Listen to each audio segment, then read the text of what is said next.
Filipino English flashcards. Mga bagay sa kapaligiran. Things in the environment. Before we start, don't forget to like and subscribe to my channel. Kamusta mga bata? Ako ulit ito ang iyong teacher Riri. Ngayon ang pag-aaralan natin ay ang Filipino to English flashcards. Mga bagay sa kapaligiran. Handa na ba kayo? Umpisahan na natin. Puno, tree, dahon, leaf, bulaklak, flower, halaman, plant, damuhan, grass, ilog, river, dagat, sea, tubig, water, bundok, mountain, burol, hill, lawa, lake, bato, rock,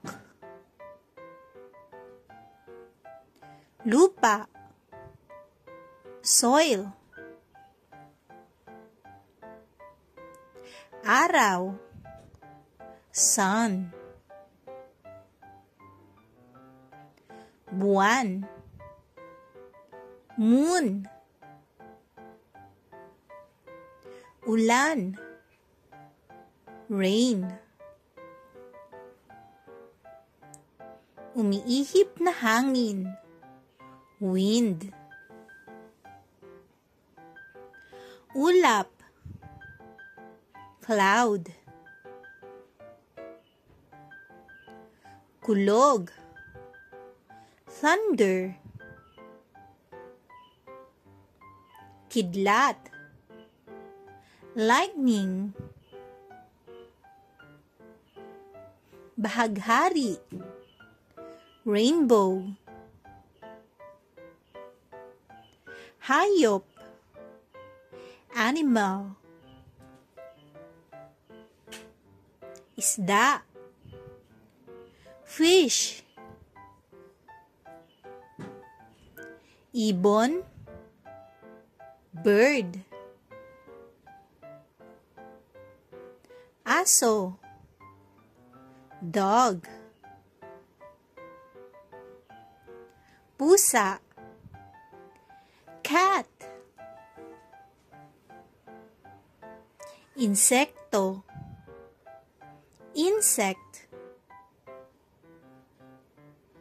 langit, sky,